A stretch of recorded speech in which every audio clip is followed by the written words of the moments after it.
Welcome to Local News Report. I'm your host, Diana Longry. Thank you for tuning in. To help me with this week's news is Mr. Kevin Berglund, my co-anchor. Thank you, Mr. Berglund, for being here. Thanks for having me. I can tell it's summer. You've got a new haircut. What happened? Well, I think it's a crew cut, ready for baseball season.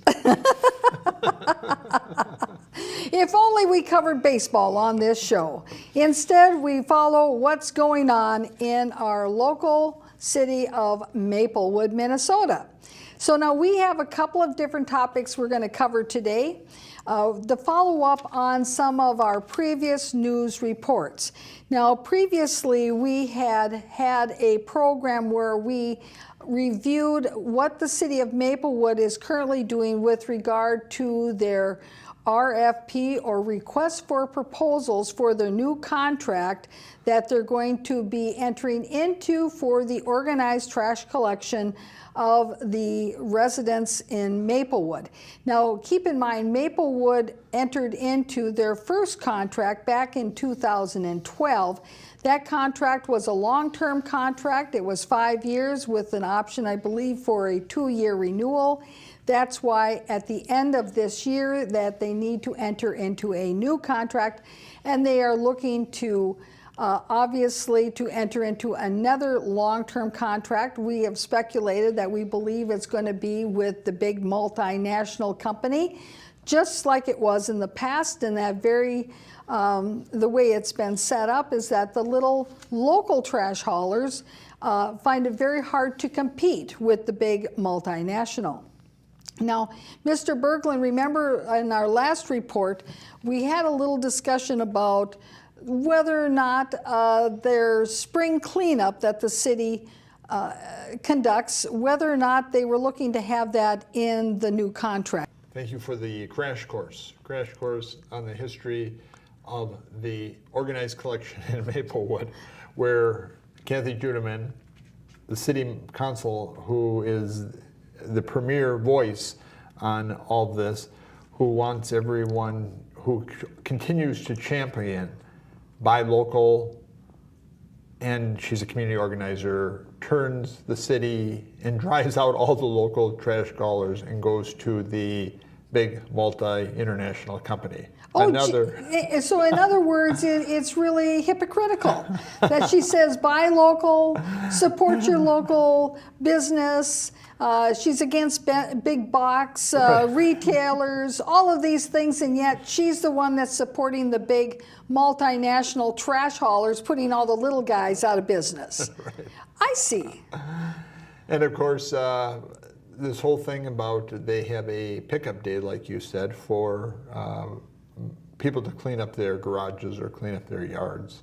And the city just calls up and finds a good deal where everybody goes down to the local parking lot and brings their stuff. Well, that's become too much of a burden for the city now, too. They want the multi-international to take care of that responsibility. Right. So let's take a look at our first clip. This is from the City Council meeting of June 10th, 2019, where they're getting an update on the spring cleanup and the participation. Community Development, just in your packet, put a full memo together outlining kind of all the key stats from this year's spring cleanup.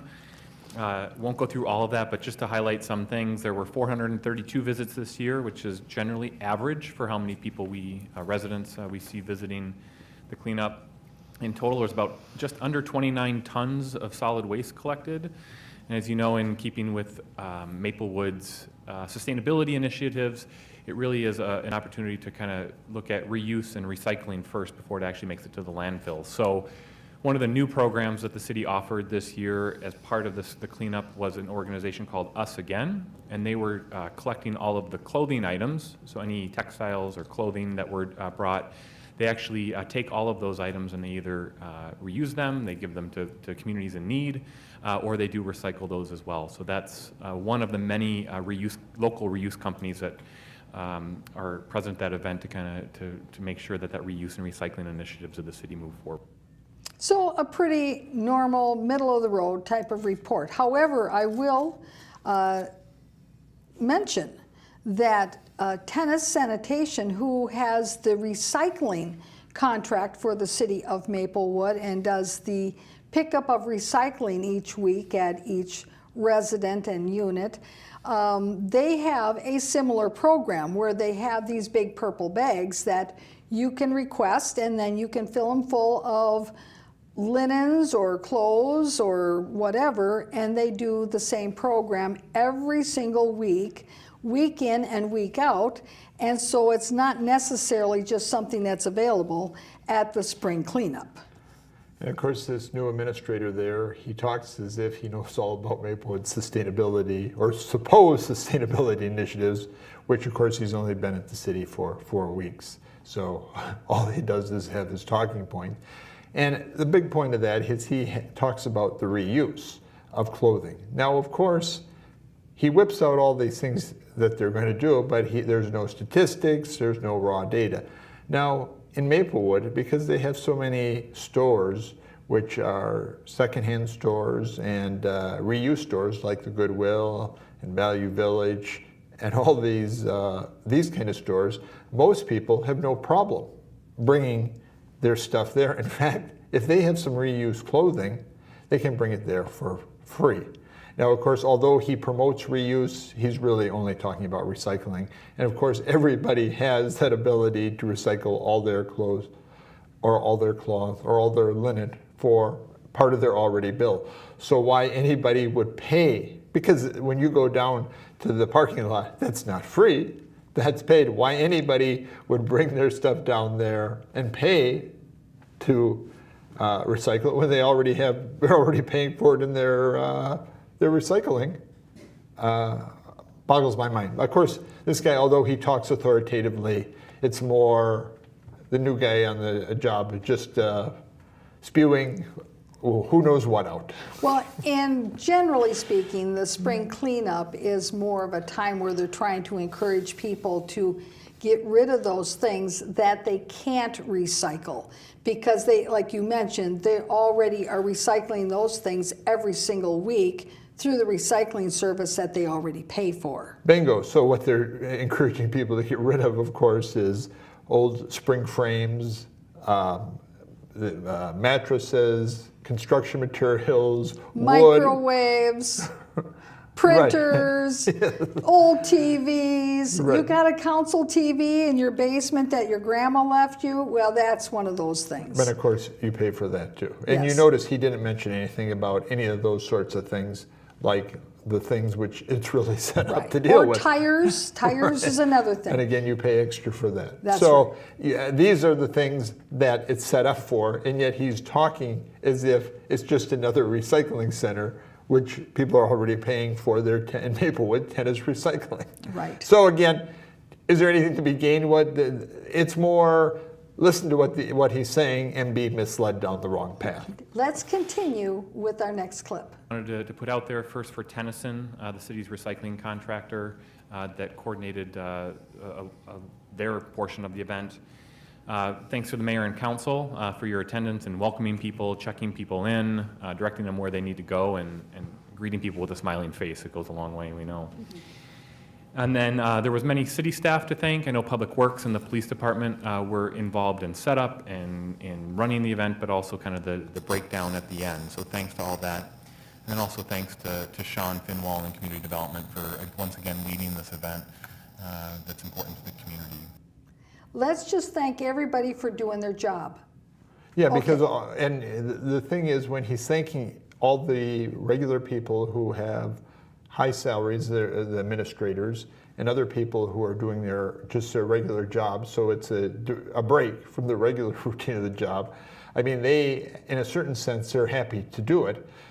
But of course, there's no, again, he's whipping out all this stuff, but there's no statistics on how much it actually caused in bringing administrators in or other people in at time and a half. Right. Because it's not a Saturday, it's not on Right. Or did they take comp Right. time away from the 9 to 5, Monday through Friday? Right. We don't know that. So you see, there's a lot of statistics that weren't addressed there that could be information of interest. So Well- let's take a look at our next clip. The Maplewood Organics is on YouTube. I believe. You want me to do a brief presentation on that? Yes. On that agreement? Yes. Sure. So Mayor and Council. I think, well, one of the things when we're highlighting it because we want the residents to know what is happening. And from my perspective, I think if you could explain what the process is going to be. You know, we're going through an RFP for our trash collection and our recycling, and organics was kind of brought up as part of that. And if you could tell us the basics so our residents can anticipate this, where is it going to be? How are they going to be able to drop off the organics? What's the process going to be? Sure. That would be helpful. So that was appointed Marley Abrams, the mayor. She was appointed mayor. And so she's, first of all, asking, well, gosh, the whole thing about organics disposal and recycling, that's on YouTube now. Tell us about that. Well, you saw the deer in the headlights look. Even the city administrator isn't aware that they have their organics recycling little promo on YouTube. So you can see how effective the communications department has been in even communicating internally about the work that they've done to try to put these promos on YouTube. I thought the deer in the headlights look was classic. Then she decided that she would switch gears because you notice she saw that deer in the headlight look also, and she realized that she asked him a question he didn't know the answer to. Oops, shouldn't have done that. You can't make friends that way. Well, anyway, so she changed it and said, oh, well then why don't you tell us what the process will be so that if people want to recycle their organics, how will they do that? It might be useful. What a great switch and turnaround that was. Mr. Berglund. And I guess she thinks she's crazy like a fox because what you have there, and also she threw in there, because we want our residents to know. And of course, the appointed mayor there is not interested in residents knowing much of anything. And she really doesn't want them to have much time to anticipate what's going on. For example, once again, their whole new organized garbage collecting contracts. When they did that 7 years ago, they didn't have secret closed-door meetings. They had them on cable.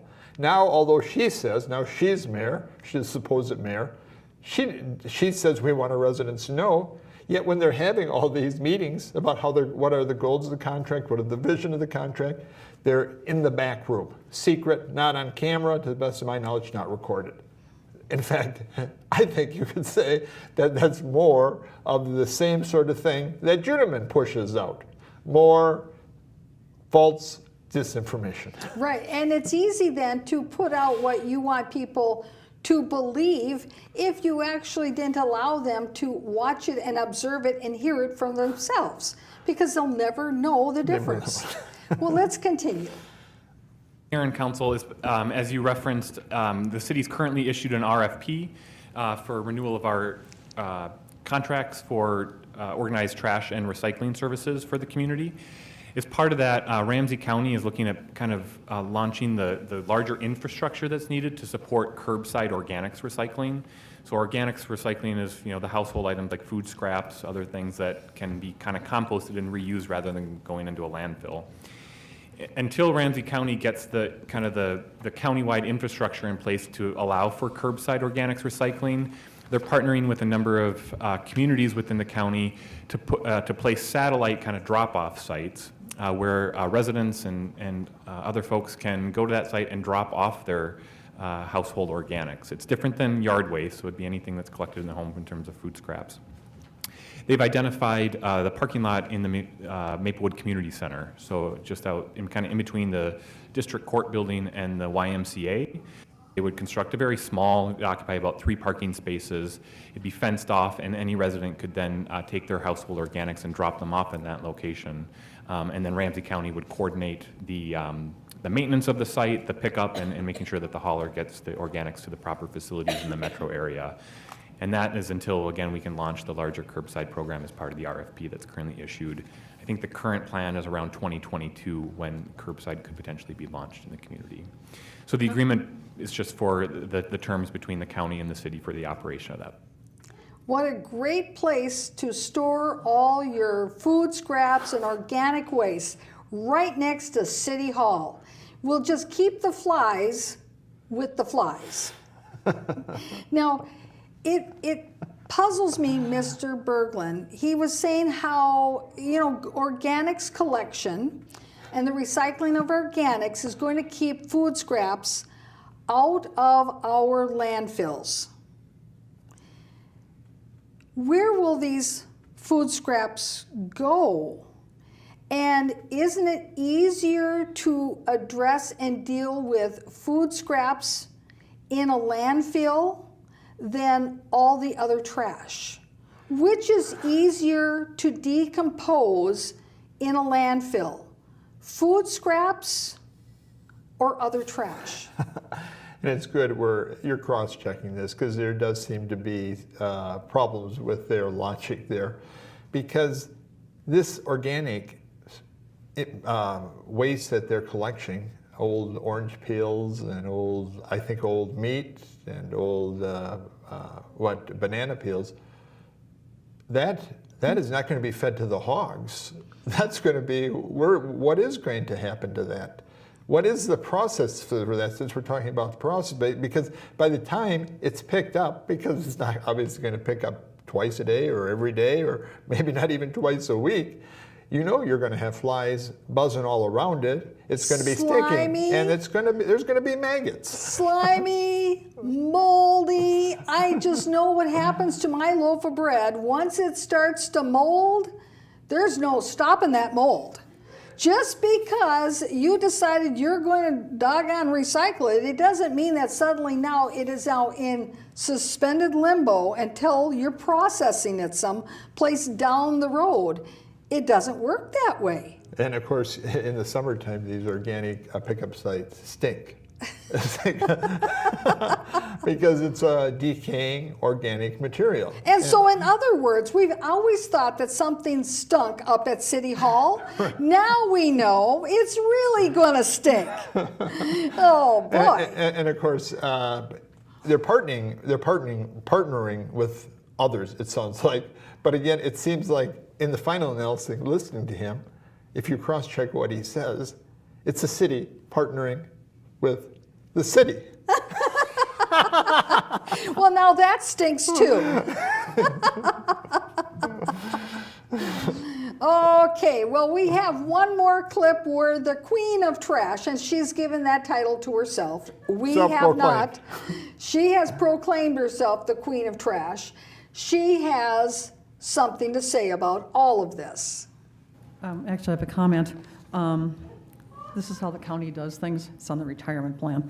This was supposed to be done by May of 2017. Just a little off. Anyway, that's why they're doing it, though, is to get us in the habit of collecting organics. And for those, we already have people who are doing this, by the way, and have formed neighborhood groups, and one person a week takes everybody's compostables to the yard waste sites where they have a drop-off. You got to be dedicated to do that. So we're trying to make it easier. That's the whole point. And it is probably going to be in our new contract that when we get to that point, our hauler will be part of it. So it is an important habit to develop. And we need to point out that at the distribution site, you will be able to get compostable bags. You can't just use any old plastic bag. It has to be a compostable bag, but there'll be more details as it gets closer. So my question is that how long does it take that compostable bag to decompose, and then all the stuff that you had in it because you forgot it in your front entryway for 2 weeks has now decided to explode all over your front entry, and now you have all your organic waste sitting there because you forgot to take the bag out? And the other thing, you're absolutely right, even though she says that neighbors are now organizing, because she's a community organizer, right? Neighbors are organizing. She wants to imply to collect everybody's organic waste from their front door, but you said she talks about grass clippings in her, I think that's what she said. She said, and they take them to the yard waste site. Okay. That's what she said. I don't know that's where the organics go, because as the staff administrator indicated, organics are not the same as yard waste. And And they- you can't mix the two. Well, you can't mix old meat and that sort of thing and old dairy and throw it out with the yard waste site. So again, she creeps this out as if they're doing something positively, but you cross-check what she's saying and you come away baffled. Another thing is these compostable bags. They're extremely expensive. I think a good compostable bag probably is probably $1 a piece. Now, are they going to charge people when they come to this place in the community center for the bags? Or is the city going to pay for the bags? That's the thing that people would like to know, because if they're going to, and will it be required if you bring your yard waste there? What if you bring it in a regular plastic bag? Are they going to refuse it? Well, what if I want to do it like in the old days? Because, you know, when I was younger, I had some second cousins who lived up north where they had a dairy farm and there was an outhouse and, you know, things were done the old way. And their organic waste from the kitchen all went into a slop pail with a plate over it, so you didn't have flies. Right. Okay, so everything went into the slop pail, and then you just hauled your slop pail out to the pile back behind the barn, and that's where you threw it. So I'm wondering if I decide that I want to use the slop pail method with the plate over the top, will they allow me to take my slop pail and bring it there and then just dump it over? Again, she wants to put it, you're absolutely right. And I assume that's what, and listening to, that's what I assume is going to be acceptable based upon what she's saying. Or are they going to have a city ordinance where they say that you are mandated to do organic waste recycling through their program, but that if they find out that you have been dumping your slop pail of organic waste back behind your garage, doing your own composting, that it's illegal? Right. Well, we'll have to keep you posted on all of these stinky questions coming out of Maplewood. Next, we're going to move on over to a new topic, which is the public shaming by the council in Maplewood of a business because they feel that they're not complying with what the council wants.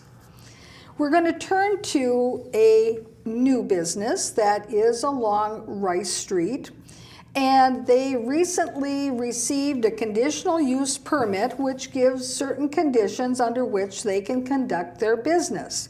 Now, typically, if a business has a conditional use permit and they are not in compliance, the city administrators just go about their regular day-to-day duties and they work with that business to bring them in compliance, and they use whatever tools they have administratively to do that. And then if those don't work, then they bring it before the council as a review of a conditional use permit and go through the process, and the person or the business that has that conditional use permit, that they are there at the time that the council is discussing their conditional use permit, so they have an opportunity to respond to whatever is being said. However, in this instance, the Maplewood City Council has decided that this will be an excellent opportunity for them to do some haranguing of business so that they can make it look like they are being very responsive to residents. And you know, the election is coming up not too far from now, and so they are using this as a platform to thump their chest about how wonderful they are and how they are policing their community. So let's take a look at our first clip. Use permit review for Boaters Outlet separately. And the reason that I wanted to do that was because of the concerns that I have in working with the Rice Larpenter Group.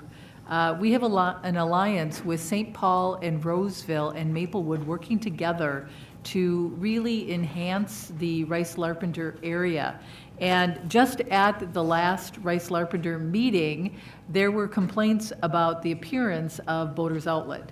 And so in looking at the CUP review, there are issues there. And I guess what I wanted to do is I wanted to get an update on the issues, and specifically, the issues in the staff report talked about the boats that are parked in the front parking area, and that was actually brought up by the other two cities, by St. Paul and Roseville, and how that did not really lend to a good appearance.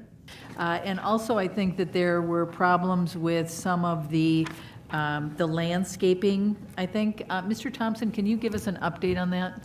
So it was placed on the Maplewood consent agenda to set this on for a conditional use permit review. Not to take it off of the consent agenda so then they can go and harangue the business and to shame them in public without them even having an opportunity to respond. Because you see, representatives from the Boaters Outlet aren't there at the Maplewood City Council meeting. They probably don't even know that they are on the consent agenda to have their conditional use permit being reviewed. So you need to cross your fingers when you're involved with these, this credibility gap with Maplewood city elected officials. 3 of them, of course, that are not, in my mind, legitimately there because they have not been elected, they've been appointed. She makes all these points, and we know she spews out false information. Like you said, she's saying that St. Paul, is St. Paul really concerned about what's going on in Maplewood? St. Paul is deluged with problems. Are they complaining to Maplewood? That the shrubberies are out of place. Right. And right. Or that there's a couple of boats parked. And now remember, this is Boaters Outlet. They sell boats. So are we concerned that they have boats parked in the front parking lot? Well, is St. Paul? Well, I mean, that's right, but it's not like this is, the meat market and they have a bunch of people who have lined up boats that says for sale by owner. You see what I mean? And somebody just pulled in their boat and they happen to be using the parking lot. This is a company that is selling boats. And like she's complaining, she's stating as factual, she pretends it's factual, that this happened, all this commotion happened at some meetings. Of course, there's no video, no audio of this meeting. So again, what's true in her story, who knows? Just based upon her history, one has to question that the majority probably is lacking a lot of foundation. But again, who will actually know? Then, believe it or not, like you said, they're not there. They can't respond. They can't watch the video of this meeting. They can't address the complete disparagement of their business by the city elected officials with the administrators at Maplewood. It's just the general business climate. It just shows you the general, in the big picture, the general business climate of what's going on with the city of Maplewood. Again, she's saying in other times, we're a big supporter of businesses, and yet they have some sort of gripe, some sort of pet peeve with one business, and they just go and they just hack on them with the business not publicly there, with the business not even knowing probably that this is occurring. Right. So the word to the wise is that keep your shrubbery in order. Now let's take a look at our next clip. So city staff has followed up with the business owner to kind of understand the delay in why the storage was occurring up front in the parking lots and the delayed installation of the landscaping. It's a result entirely of just kind of the wet spring. So the boat storage area that's approved by the council as part of the conditional use permit is for the field that's in the back of the site. They'll be screened with the landscaping, the fence, and the other site improvements. That area is not paved. It's kind of a gravel and turfed area, and because of the soggy spring, they weren't able to kind of finalize construction to allow for all those boats to be moved back there. They've recently completed that as they've started to move the boats back, and then they also have plans in the near future to complete the landscaping that was required by the council. So we expect that those items, the boat storage and the final landscaping, will complete yet this summer. It's not anticipated that would wait another year until those things are finished. Okay, so what would be your recommendation then? I want to make sure that this gets done, because Rice Larpenter, there's a lot of effort and time and money being put into revitalizing that area, and this boaters outlet sits right in that area. And so I want to make sure that we don't just let this fall through the cracks. So what would be your recommendation in terms of, can we revisit this in a couple of months, or what are our options? Because this is a CUP review right now. Sure. So she's concerned that she wants to make sure this gets addressed, and that there's been a lot of money and effort funneled into the Rice Street revitalization project there. Well, I don't know that there's been that much money, a couple $1,000s, and her going to a few meetings and them coming up with a couple plans for how they're going to decorate the lamp poles, I guess. But you heard how the administrator gave what the rationale was, why the boats were parked in the front and why the shrubbery wasn't planted. Well, it certainly makes perfect sense. And the city is well aware that there are wetlands back behind this business, because not too long ago, Home Depot was considering this area as a possible site for a new Home Depot. And the city of Maplewood, in no uncertain terms, told Home Depot to go packing, because they didn't want them constructing next to the wetland. So you see, Maplewood knows there's wetlands there, and the fact that Marley Abrams, the appointed mayor, wants to be the hard nose about it so she can put it on her campaign platform, well, you see, this is just another good example of public shaming when there's no need for it. And this new administrator, who's the head of the planning division there, I guess, who's been there for 4 or 5 weeks in Maplewood, he again kind of has that deer in the headlight look. Like, why? You're the mayor. You're supposed to be positive. Why are you framing it like you're framing it? I think he's just shocked. He came from Minnetonka, where they tried to do stuff orderly and reasonably, and she's going out and framing it as a hatchet job on a business. And I think he's probably thinking, what's with this woman here? Why is she so negative to businesses? And of course, you look at what she talks about Rice and Larpenter, and you drive by there, Rice and Larpenter at night. What is the thing that is most dramatic, despite all their planning, all her great leadership? You see that big tobacco shop there right on the corner that looks like it's lit up about 10 times more than it should be lit up. And my question is, that is what's the real issue there, and especially if Maplewood is so interested in being tobacco-free and in having good policies that kids aren't doing tobacco. Here they have like a Las Vegas gambling tobacco shop. Right, it is. It is the most brightly lit building you will ever see anywhere in that whole end of town. And it's gleaming because it's all glass and it's lit up, and you can see all these glass cabinets with all this equipment for smoking. Right. Tobacco Whatever you products and hookahs and everything.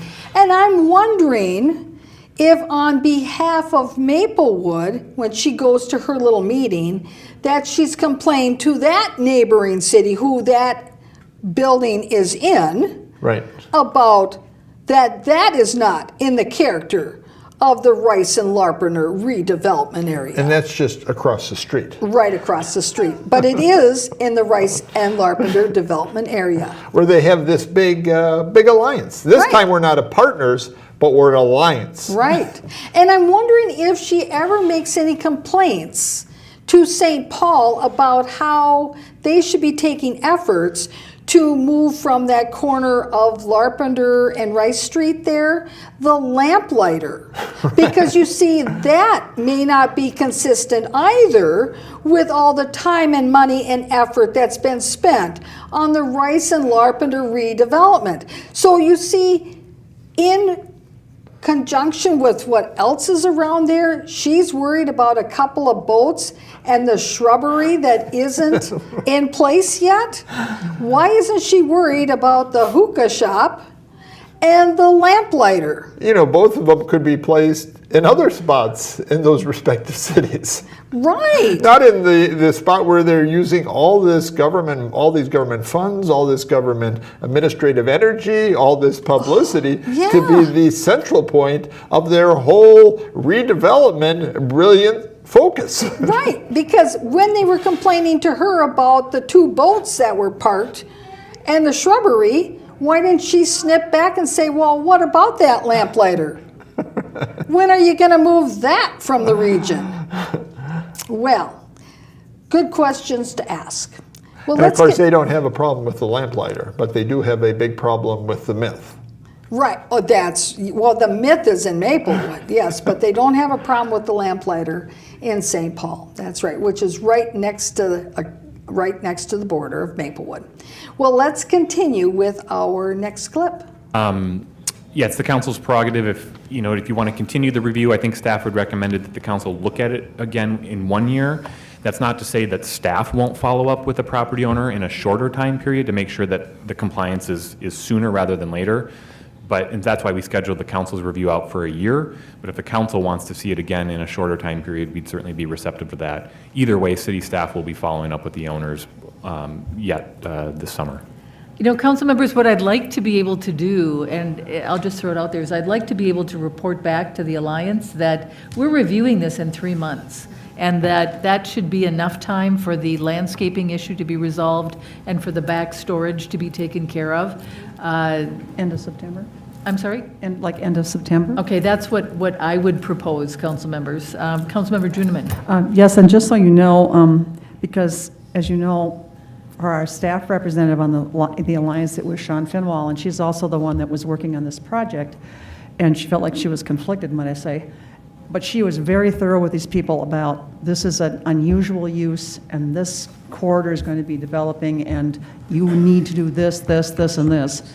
So while they might have had a soggy yard possibly excuse, I don't think they need any more excuses, and they knew they had to do landscaping. So the fact that it's kind of an oddball use for the now new corridor, they need to be put on their toes, that they need to stay where they were told to be from the beginning, which was do it nice and make it look nice, and you have a deadline. So I think we need to make it pretty clear, and I think that reviewing again in 3 months, maybe we'll get the message.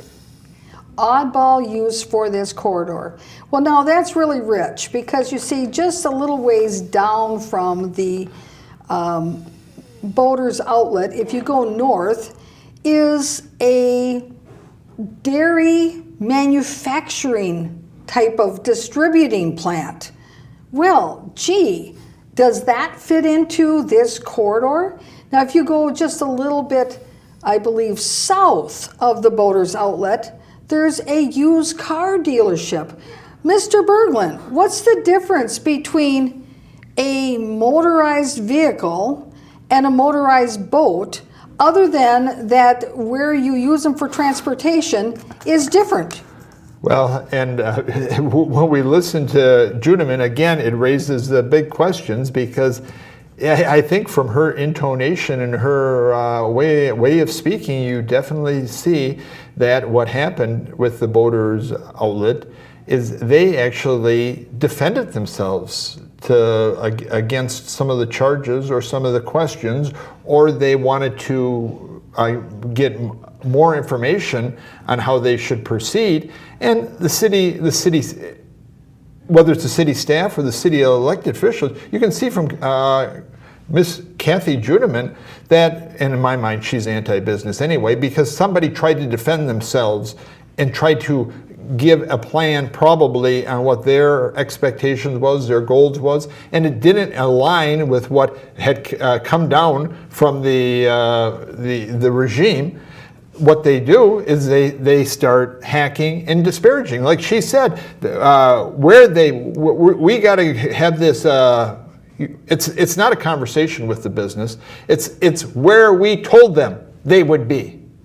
It's like their conversation, which they claim to always be had, is more of a big hammer from their toolbox telling businesses what they're going to do and how they're going to do it. And if you defend yourself, we are going to take out our machetes and we're without even telling you, we're just going to start hatching on you. And that, of course, if anybody's watched Maplewood for a long time, you can see that Ms. Judeman has enjoyed that for years. But you can see that the mayor, the supposed mayor, the appointed mayor, Mary Abrams, also enjoys that. Her and Judeman are quite a pair, aren't they? Yeah, that's right. And of course, they're not good for business in Maplewood either. No.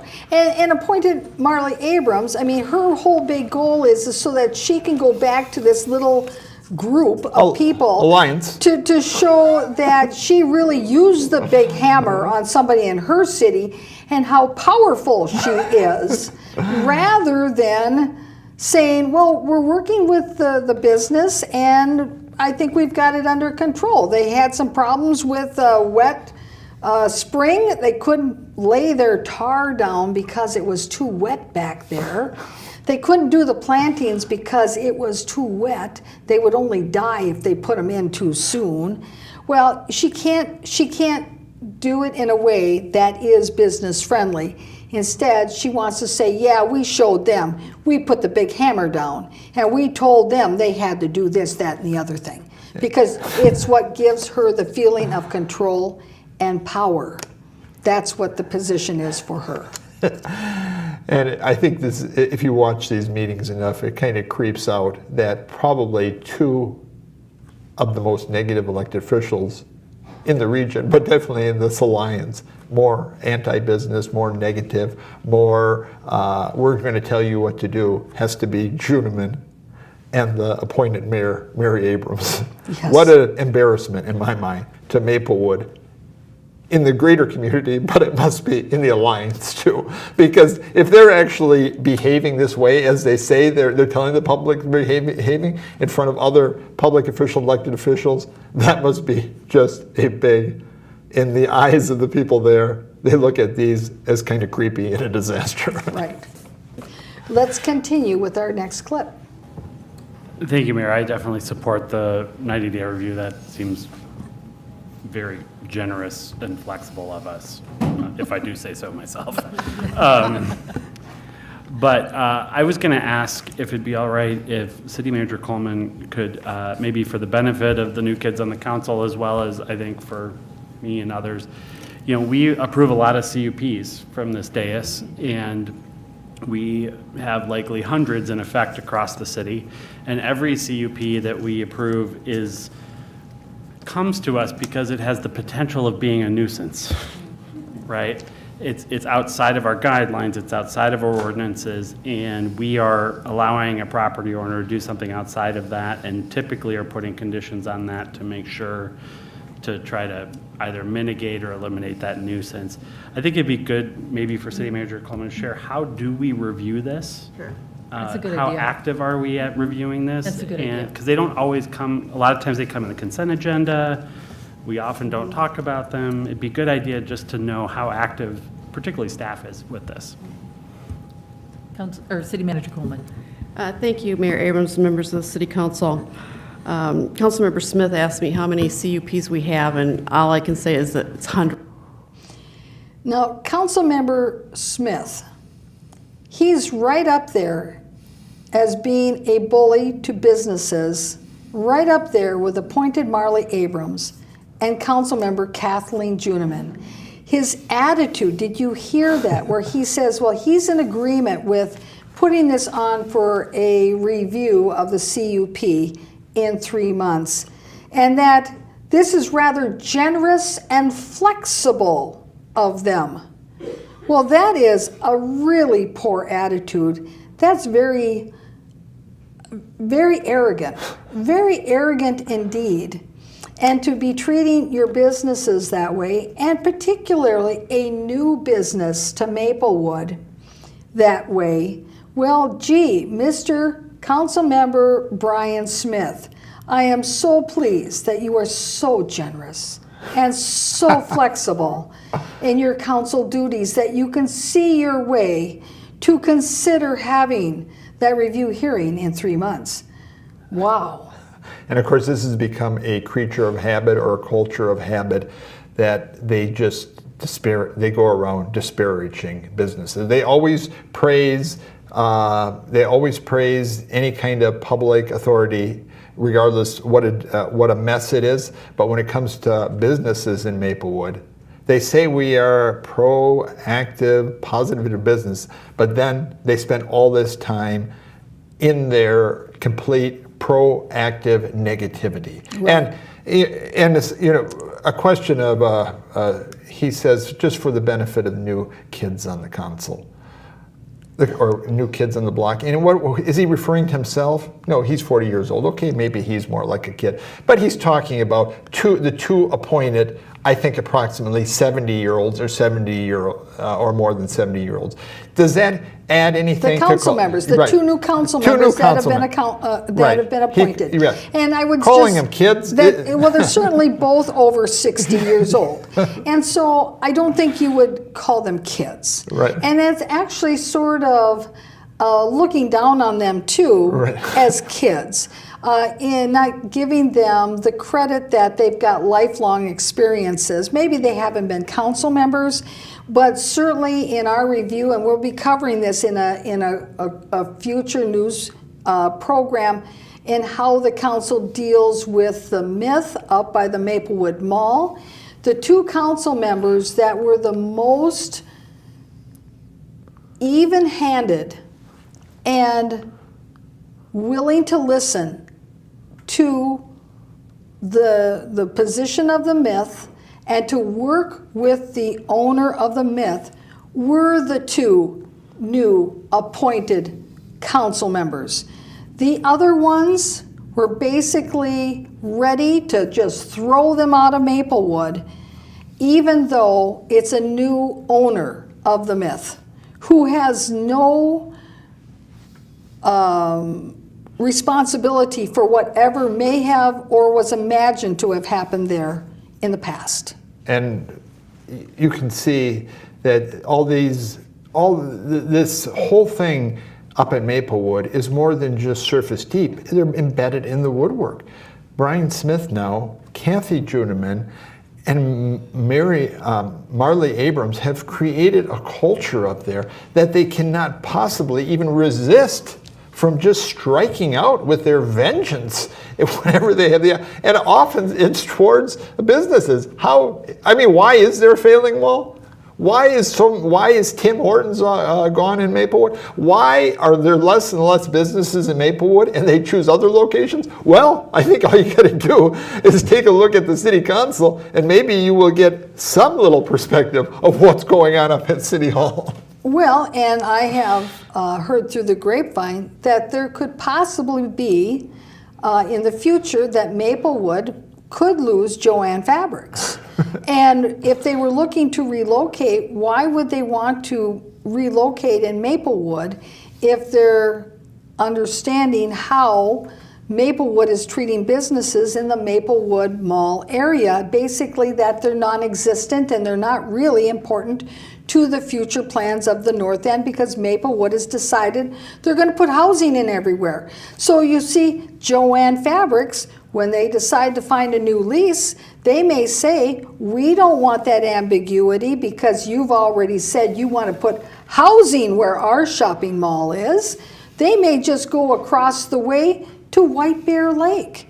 And now we'll have a vacant building because of the ambiguity created by this council that has said, by the way they do their actions, that we are decreasing commercial usage in this city and increasing housing.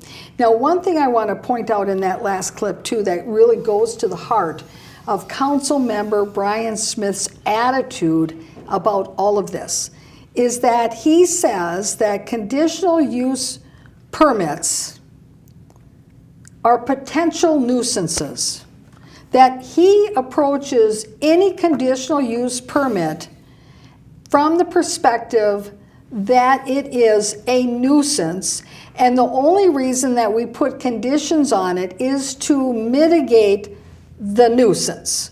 So he has already in his mind labeled anything that has a conditional use permit as a nuisance, and that's what he was saying, and that we put conditions on it to mitigate that nuisance.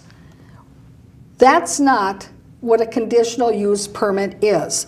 It's not somebody coming to the city council and saying, oh, I have a use that is a nuisance, and I would like you to give me permission so that I may conduct my nuisance in this neighborhood.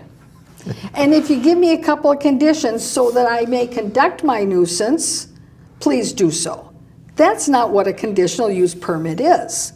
That may be one factor that you consider whether or not this use will be a nuisance to the community, but it doesn't start off from that assumption that it is a nuisance. Right, and all you have to do is watch these and see those three members, Smith, Mary Abrams, the appointed mayor, and Kathy Juniman, and you can see their crash dive into negativity. And if you need an explanation of what's going on in Maplewood, just listen to them. And of course, it's not like the city manager, the lady in the white, her big comment was, he asked me how many conditional use permits we have. At the very last, I think she didn't know the answer, but she said, I think we have a ton. Now, if everything is a nuisance in Maplewood, it seems like the only thing that isn't a nuisance in Maplewood is the palace there, City Hall. And most people, of course, believe that the Maplewood community, most of the residents in the city of Maplewood believe the community center is a nuisance. That's the one thing they would consider the nuisance. And of course, the City Hall would never label that the nuisance, which most of the residents believe it is. And we know from our previous half of the program that once that organic composting site is established there at City Hall, that City Hall too will join the list of nuisances in Maplewood. One side point, of course, is that we'll see if their partner there themselves gets a conditional use permit put on them to have their nuisance site. Yeah. Because that's a real big nuisance. We'll keep our eyes out for that one. Now, let's take a look at our last clip. Typically what we do is this business required a conditional use permit, and that means that they are permitted to have the use with conditions that the council finds would be helpful to mitigate any nuisances or effects that it would have on adjacent properties.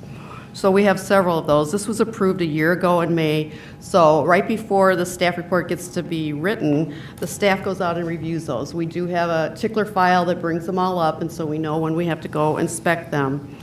I would say in reading this report that perhaps Director Thompson and I should talk a little bit more about how we're more proactive on the front end before we bring this to you, because this is a little bit conflicting when it says, mostly this is it's really conforming to our CUP, but there's still a couple things that need to get done.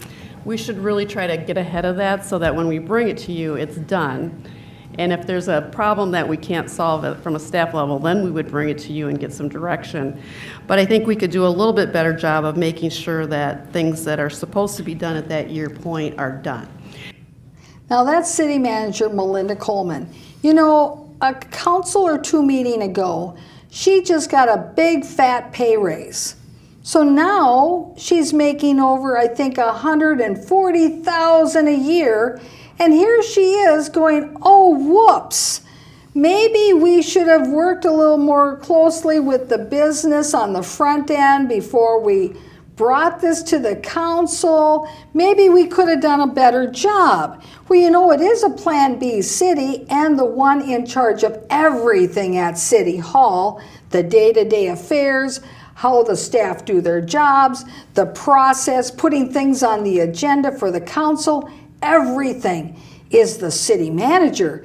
And she's thinking that maybe she could have done a better job. Well, you know, she just got a big fat pay raise. Let's hope she does an excellent job. Not just a better job, I want an excellent job. And of course, knowing how they operate up there, the culture, a little glimpse of the culture up there. One thing is for sure is that they all play tag team. In other words, she has conversations with Mary Abrams beforehand, with Kathy Junham beforehand, and they tag team each other. They throw the hot ball back and forth. So again, because the information the council has comes from her, you know that probably all this nuisance talk, this negativity talk, this anti-business talk originates there at the center point. And another thing about, you can see that Miss Melinda Coleman isn't interested in taking off, rolling up her sleeves, getting her fingers in the dirt, and trying to solve some of these problems. Because now she's coming with painted fingernails. You don't put your hands in the dirt and get down to the brass tacks, the nuts and bolts, with a brand new set of painted nails.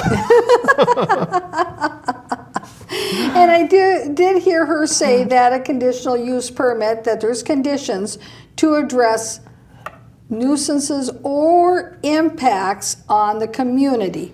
And that's a more accurate statement. There could be a nuisance, but it isn't that it starts out as a nuisance, as Councilmember Brian Smith has indicated. Because with nuisance, there actually is legal meaning to that too. Yes. And when they're going around labeling all their conditional use permits of nuisance, that's more than just chit chat, gab talk. That's labeling people with a legal definition. Right, yeah, that's for sure, because if your operation or your business or your action actually constitutes a real nuisance under the city ordinance, they can cite you with a citation and then send you to district court, and then you have to deal with a petty misdemeanor of a nuisance, or perhaps they might even charge it out as a misdemeanor, and then there's criminal consequences to that if you're found guilty. So this whole idea about a nuisance can have legal ramifications, and they're just using it rather loosely as a way to shame this business. And that's pure and simple what it is. Well, Mr. Berglund, I want to thank you for being here today. Thanks for having me. And viewers, thank you for tuning in to this week's cable cast of our news. We'll be back next week with more news from the city of Maplewood, Minnesota. Bye-bye.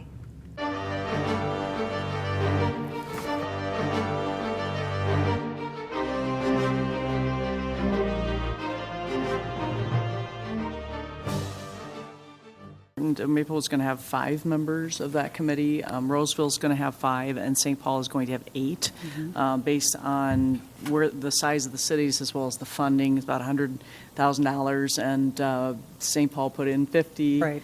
Roseville 40, and we put in 10, but we still get 5 members. So, as you mentioned, and St. Paul put in 50. Right. Roseville 40, and we put in 10, but we still get 5 members. So it's about $100,000, and St. Paul put in 50. Right.